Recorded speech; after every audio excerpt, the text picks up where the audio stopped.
Исәнмесез, эфирда яңалыклар вакыты, студияда Лина Хәсәншина. Проходите, паспорт раскрытым. Калабызда әти-әниләр имтихан тапшыра.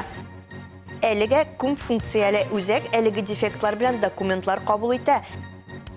Күп функцияле үзәк кабул итә торган документларда үзгәрешләр бар. Рамазан айы мәгъфират айы, гафу ителә торган ай. Рамазан аеның фазиләтләре нинди? Россия Эчке эшләр министрлыгының Әлмәт районы буенча бүлегенең кизү частина шәһәрдә яшәүче 45 яшьлек хатын-кыз мөрәҗәгать иткән. Сораштыру барышында хатын-кыз бу көнне аңа билгесез ир шалтыратып банкның куркынычсызлык хезмәте хезмәткәре дип таныштыра. Зыян күрүче хәбәр иткәнчә билгесез аның исеменә кредит рәсмиләштерелгән һәм гамәлдән чыгару өчен каршы заявка бирергә кирәклеген хәбәр итә. Хатын ашыгыч рәвештә онлайн банк аша кредит рәсмиләштергән. Банкоматта 94250 сум күләмендә кредит акчасын кулга алган һәм аларны тәкъдим ителгән счетларга күчергән. Шалтыратучы бу акчаларның 20 минуттан соң зыян күрүче исәбендә булачагын хәбәр иткән. Хатын 1 сәгатьтән соң банкның кайнар линиясенә шалтырата һәм банк учреждениесенең чын хезмәткәрләре белән аралаша. Белгечләр моның мошенниклар булуын әйтә һәм полициягә мөрәҗәгать итәргә киңәш итә. Әлеге факт буенча җинаять эше кузгатылган, тикшерүшләре бара.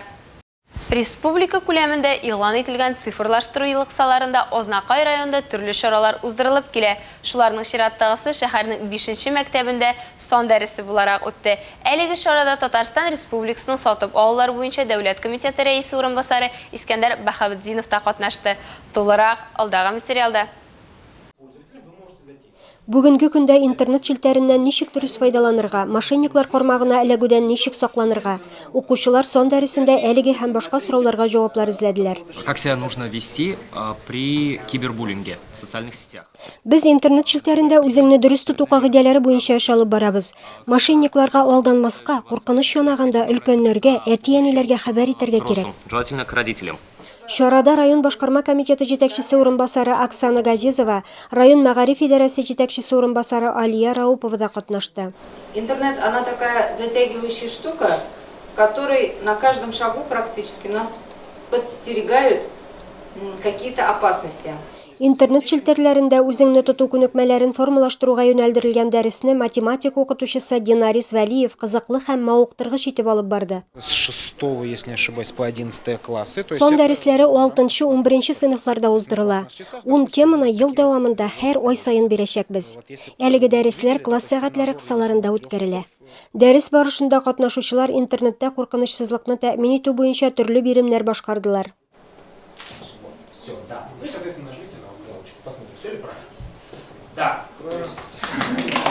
Этот год у нас в республике объявлен годом. Бу ел республика күләмендә цифрлаштыру елы булып тора. Шул исәптән җитәкчелек мәктәпләргә зур игътибар бирде. Һәр районда, һәр ай сайын мондый чаралар уздырылып торачак. Мин әле Азнакайга тагын 9 тапкыр килермен. Бүген беренче дәрестә катнаштым. Бүгенге сон дәресендә без укучылар белән интернет челтәрендәге куркынычсызлык темасына сөйләштек. Противодействовать кибербуллингу. Сон дәресләренең чираттагысы апрель аеның соңгы сишәмбесендә узачак. Бүген үткәрелгән дәрестә Азнакайның 5нче мәктәбенең 9нчы сыйныфында укучы 13 укучы катнашты. Илмира Шәрифуллина, Рөстәм Әкбәров, Яңалыклар вакыты, Луч Әлмәт телекомпаниясе. Әлмәттә 30дан артык әти-әни үзләренең математика буенча булган белемнәрен тикшереп карады. Алар математика буенча бердәм дәүләт имтиханын тапшырды. На все 100 сдаем вместе Бөтен Россия акциясына калабыз 6нчы ел кушыла. Әлеге проектның максаты балаларга үз мисалында йомгаклау аттестациясе куркыныч түгел икәнен раслау. Проходите, паспорт раскрытым. Гадәттәгечә аудиторияга керер алдыннан имтихан тапшыручылар чит-ят әйберләрне калдыралар. Үзләре белән бары паспорт һәм ручка гына алалар. Римма Салиевага да шул кагыйдәләрне үтәргә туры килде. Үзе мәктәпне 27 ел элек тәмамланган булса, быел инде кызы бердәм дәүләт имтиханын тапшыра. Стараемся, готовимся, конечно, есть переживания, но стараемся, будем надеяться, что все будет хорошо. Әлмәт районында 971 чыгарылыш укучысы. Алар илебезнең барлык чыгарылыш сыйныф укучылары кебек бердәм дәүләт имтиханнарын 26 майда тапшыра башлаячак. Иң беренче рус әдәбияты, география, химия фәннәре буенча сынау үтте. Мәгариф идарәсе статистикасы буенча әлеге фәннәр буенча имтихан тапшыручылар гадәттә күп булмый. Аларны бер көндә уздыралар. Әмма информатика, физика һәм җәмгыять белеме популяррак. Аларны тапшыру сузыла. Бүген иң актуаль сорауларның берсе пандемия чикләүләре гамәлдә каламы? Частично сегодня они были. Бүген чикләүләр өлешчә салынды. Документ белән без тулысынча танышачакбыз. Ниндиләрдер калачак, ниндиләрдер гамәлдән чыгарылачак. Берәрләп парта артына утыртырбыз мөгаен. Сажать детей по одному за партой. Мәктәп укучылары имтиханнарны махсус әзерләнгән аудиториядә камера астында һәм комиссия алдында тапшырачак. Мы оставляем в одной аудитории не более 9-12 парт. Рассадку мы ставим следующим образом. В шахматном порядке, например, если ставить рассадка, здесь у нас B1, здесь у нас B2, B3. Бу елның яңалыгы сканер. Җаваплар язылган бланкны аудиториядан чыкмыйча сканерлаштырып булачак. Рәмилә Муллабаева 20-нче мәктәптә тарих һәм җәмгыять белемен укыта. Имтихан тапшыру бүлегендә җитәкли. Үзе бердәм дәүләт имтиханын 2013 елда тапшыра. Честно говоря, уже не помню, как проходил сам. Имтихан ничек узганын хәтерләмим. Мизгеле хәтердә. Җылы май көне иде. Без урамда торабыз, безне чакырганнарын көтәбез. Барлык имтиханнарны да азнакайда тапшырдым. Математика, рус теле, тарих һәм җәмгыять белеме. Математика ул чакта бары тик профиль иде. База өлеше юк иде. Математику мы сдавали профиль. 30 әтияни имтихан тапшырып кына карамый. 2 айдан балаларны нинди шартларда имтихан тотасыларын үзләрендә тоеп карый.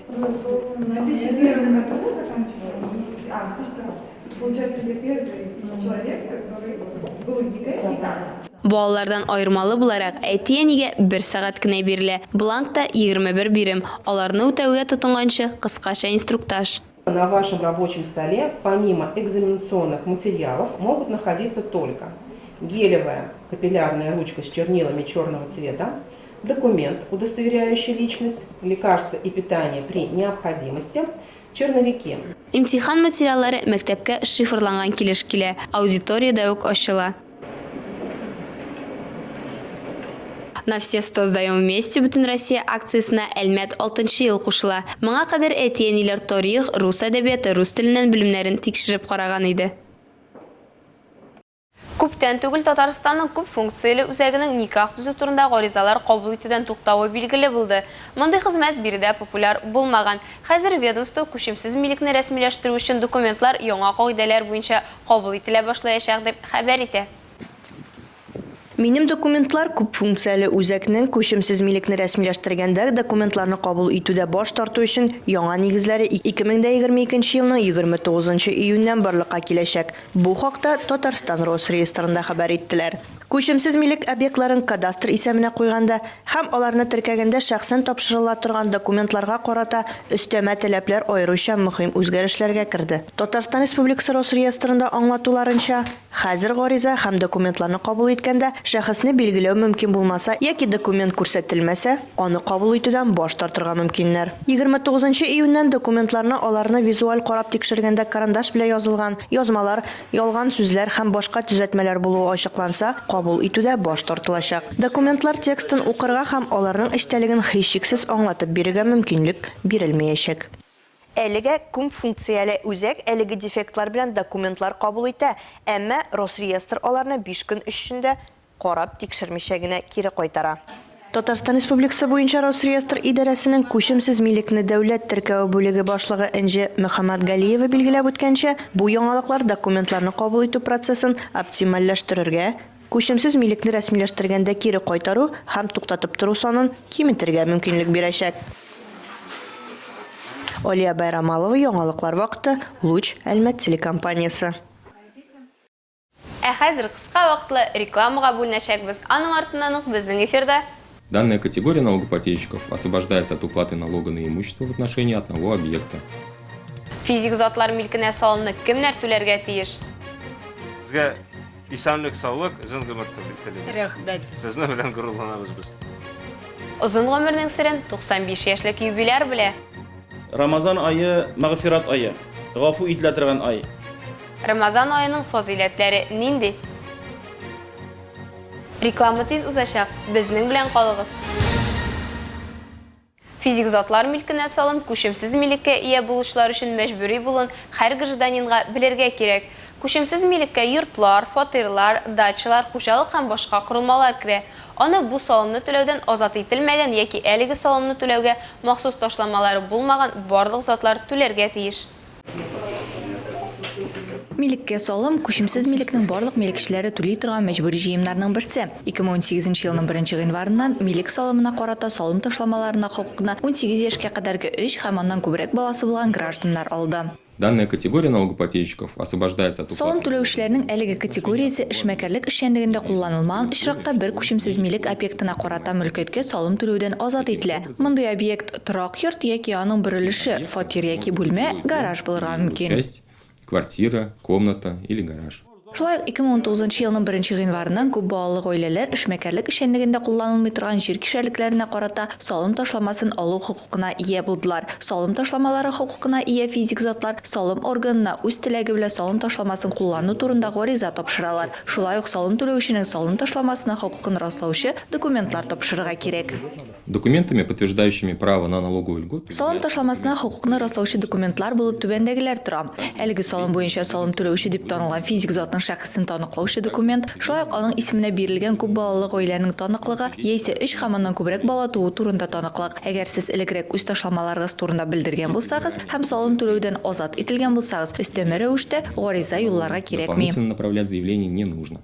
Документларны физик затлар өчен салым түләүченең шәхси кабинеты аша, почта элемтәсе белән яки шәхсән салым инспекциясенә мөрәҗәгать итеп үзегезгә уңайлы ысул белән бирергә мөмкин. Алсу Нуриева, Рафаэль Сафин, Яңалыклар вакыты, Луч Әлмәт телекомпаниясе.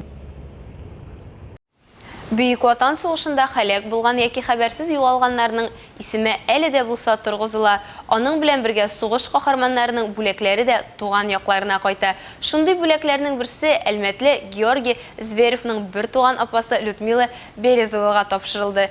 Георгий Данилович 1942 елда барган каты сугышларның берсендә чолганышта кала, әмма дошманга бирелми, каты яралана, хәлак була. Сугышчан каһарманлыгы өчен, батырлык өчен медале белән бүләкләнә. Һәм менә 80 елдан соң бүләк аның сеңлесе Людмила Даниловнага тапшырылды. Людмила ханым үзе дә 4 ел 2 ай 17 көн буе авиациядә радист җир өсте хезмәткәре вазифасында Бөек Ватан сугышында катнаша. Аннары пенсияга кадәр Елхов нефть-газ чыгару идарәсендә архивта эшли. Әлмәт шәһәренең ветераннар советының актив әгъзасы. Медальны тапшыру тантанасында район башлыгы Тимур Нагуманов үзе катнашты. Ул Георгий Зверев һәм аның сыман ватанпәрвәр сугышчыларның батырлыгын һәр вакыт патриотлык, ватанга мәхәббәт, ныклык һәм батырлык үрнәге булып торачак дип билгеләп үтте. Бөек Ватан сугышы елларының ачысын татыган буын шөкер янәшә бездә яши әле. Димәк, аларны кадерләп, хөрмәтләп калырга мөмкинлегебез бар. Әлмәттә яшәүче Газима апа Гатина үзенең 95-нче язын каршы алды. Тормышны ярата торган әби белән без дә танышып кайттык. Сезгә исәнлек, саулык, озын гомер телибез. Рәхмәт. Сезнең белән горурланабыз без. Шундый улы юбилеегез белән котлыйбыз сезне. Бик озак яшәдек бит инде улы. Тагын яшәргә кирәк. Газима Нутфулла кызын котларга дип район башлыгы Тимур Нагуманов үзе килде. Аның белән бергә юбилярны калабызның ветераннар советы, социаль яклау идарәсе, Таграс Энергосервис һәм Әлмәт ремонт төзү идарәсе исеменнән дә тәбрикләделәр. Саулык, байлык, менә шулай ел сайын очрашып торырга язсын. Юбиляр 1927 елның 29 мартында Алексеевск районының Урман асты Шанталасы авылында туа. Гаиләдә 9 бала була. Әтисе колхозда эшли, әнисе балалар үстерү белән шөгыльләнә. 4 класс укыганнан соң Газима апа да колхоз эшенә җигелә. Бик авыр эшләдек бала вакыттан. Үләнне күп ашадык. Кышырканны, зәрдәләрне, юаларны, һәммәсендә нинди ашытылган үлән бар, без барысын да ашадык кызым. Шеники ашарга булмады күп вакытта. Икмәк булмады тойганчы. Эшләттеләр безне бала вакыттан ук. Бөек Ватан сугышы елларында да юбиляр туган авылында яши. Колхозда эшли, әти-әнисен тәрбияләшә. Гаиләдә уртанчы бала булган Газима апа, үземнән зур апалар, кеше энеләр бар иде. Олы абыебыз фин сугышында юкка чыкты, хәбәрсез югалды. Җизниләр сугышта булды дип күз яшьләре белән ачы елларны искә ала. Безнең әти бик карт баба иде. Әни дә карт иде. Алар безнең бөтенебезгә эш кушалар иде. Biz bütün işli bile idik. Verenler korap, buzovlar korap, edenler yuvup, bakşanı kürek bilen kazıp, bakşamız bek zor idi. Anı kürek bilen kazıydık, oturtaydık, makikliydik, ухаживать eteydik. Bütün nersemiz, uğraşayımız yakşı bulaydı. Сугыш тәмамланганнан соң биләрдә укуын дәвам итә. 7 класс тәмамлый. Шәфкать туташы булып хастаханәдә эшли. 1951 елда кияүгә чыга. Башта Алексеевскида яшиләр, бераздан Әлмәткә күченәләр. Хабибулла ага белән 3 кыз һәм улларын үстерәләр. Газима Натфулла кызы калабызда Кибеттә, Альметьев нефть һәм газ чыгару идарәсендә, Әлмәт ремонт төзелеш идарәсенең балалар бакчасында эшли. Шуннан лаеклы ялга китә. 95 яшьлек юбиляр сүзләренчә, озын гомернең сире хезмәт сөюдә, тырышлыкта һәм балаларның мәхәббәтен җылысын тоеп яшәүдә. Тыл хезмәтчәне Газима Натфулла кызның тырыш хезмәте өчен күп төрле медаль һәм рәхмәтләре бар. Бәйләргә, тегәргә яраткан 4 бала әнисе, 9 онық һәм 13 онықшык әбисе бүген Резида кызы белән яши. Она, конечно, строгая, в строгости нас воспитала. Может, поэтому мы теперь вот в жизни многое научились и разбираемся во всем. Җитди, кырыс инде. Шуңа без тормышта күп нәрсәгә өйрәндек һәм ирештек. Әни инде кайчак йомшак, кайчак таләпчән, төрле чаклар булды. Барына да безне өйрәтте. Моның өчен зур рәхмәт аңа. Без дә үз балаларыбызны шулай таләпчәнлек, катгыйлык белән тәрбиялибез. В строгости, в требовательности, тоже так же, как и она нас воспитала. Спасибо ей. 1 апрельдә кояш байыганнан соң изге Рамазан ае башлана. Бу төндә Татарстанның барлык мәчетләрендә беренче тәүбә намазлары узачак. Бу намаз Рамазан аенда гына башкарыла. Уразаның беренче көне шимбә 2 апрельгә туры килә. Татарстан Республикасы Диния нәзарәтенең Казыйлар советы утырышында шундый карар кабул ителде. Аның әгъзалары Рамазан ае башлану һәм тәмамлану вакытына таравих намазларының рәкъәгатләренә закат түләү өчен фитр садака, фидия һәм нисап күләменә кагылышлы дини карарлар кабул иттеләр. Рамазан аеның фазиләтләре хакында Әлмәт районы имам мөхтәсибе Исмәгыйль хәзрәт Сынгатуллин сөйләде. Уразаның максаты тирәнтен рухи гыйлемгә ирешү. Ул кеше нәфесен барлык гөнаһлардан чистарта. Ураза тақвалыкны арттыруга бер сәбәп булып тора ди дин белгечләре. Рамазан ае мәгъфират ае, гафу ителә ай. Беренче 10 көне, аннан соң икенче 10 көне ул рәхмәт көннәре беләбез әйбит. Һәм ахыргы 10 көннәре уттан котыла торган көннәр. Һәм Пәйгамбәрбез сәлам әйтте, җәннәтнең ишекләре ачылып, җәһәннәмнең ишекләре ябыла торган ай. Ул айда безнең кылган изгелекләребез күпкә Аллаһ каршында күбәя торган ай. Шушы әйберләрне истә тотып белә торып, мусульман кешесе ничек шатланмасын. Аллаһ Тәгалә үзенең бер хадисендә әйтә: "Мин күкләргә, җиһанга, галәмнәргә сыймам, әмма мөмин бәндәнең калбенә сыярмын" ди. Җан ул шиксез, мәңгелек. Кеше никадәр күбрәк Раббысына якынырга тырыша, Аллаһ Тәгалә аңа шул тиклем күбрәк итеп үз рәхмәтен ачып сала. Рамазанны бәрәкәт ае дип тә йөртәләр. Бу вакытта чыннан да барыбыз үзен бәхетлерәк тоя, хис итә. Чөнки бу чорда күңелләребезгә коткы салучы шайтани затларга да богау салына. Рамазан аеның көндезе ничек кадерле булган булса, безнең өчен аның төне дә шулай кадерле. Төн өчен нинди әҗер ала торган булсак, көне өчен дә шул ук әҗерне алабыз. Шуның өчен һәрбер мизгелне, мәсәлән, бүген бит әле Рамазан ае дип, үзеңне һәр вакытта исеңә төшереп, үзеңнең телеңне, үзеңнең күзләреңне, һәм менә шушы үзе зур шара булып тора. Әгәр дә аңлаган кеше булса. Рамазан аена алдан әзерләнү мәслихәт, ул әзерлек изге айны көтеп аңа кирергә ниятләп торудан гыйбарәт. Ул теге сәламәтлекне арттыру, яисә ниндидер бер минемчә бер фитнес булсын дип түгел, ә бәлки ул аны тота, Раббым миңа моны фарыз иткән, һәм ябыгы өчен дә түгел, һәм сәламәтләнү өчен дә түгел, моны Аллаһ субханаһу ва тааля фарыз кылган һәм мин моны тотам. Һәм инде икенчесе, әлбәттә, ул Рамазан аена керер алдыннан аның әзерлеге, әгәр дә туганнары белән, әти, әнисе белән, хатыны белән, хәләл җефете белән, балалары белән, якыннары белән, әгәр дә ул тавышка, Рамазанга хәтле тавышланган булса, шушы әйберләрне, хәтта күршеләре белән тавышланган булса, Рамазанга хәтле берсе-берсен гафу итеп, Аллаһ белән элемтәне яхшыртып, һәм кешеләр белән элемтәне яхшыртып, чиста калып белән, чиста күңел белән Рамазан аена керергә тиеш кеше. Рамазан ае ул сынау ае. Бу вакытта таң атканчыдан кояш батканчыга кадәр ашау ичүдән, ире хатыны ире белән якынлык кылудан тыелып торырга тиеш. Әлбәттә, бу вакытта һәркем изге нияттә булып, савап эшләп калырга тырышырга тиеш. Иң башта ураза тоту җиренә җиткереп башкарылу зарур. Безнең беренче таравих намазы һәм 2 апрель инде без иртә белән сәхәргә уянабыз, Алла теләсә белән, һәм инде 2 апрель көне ураза булабыз, иншаалла. Рәдифә Нугман вәнче Хасан Шина Рафаэль Сафин, яңалыклар вакыты, Луч Әлмәт телекомпаниясе. Бу сезгә җиткерәсе соңгы мәгълүматыбыз иде. Миллина Хәсәншин һәм монтаж операторы Алия Бәйрамалова сезнең белән сау булашабыз. Исән-имин булыгыз.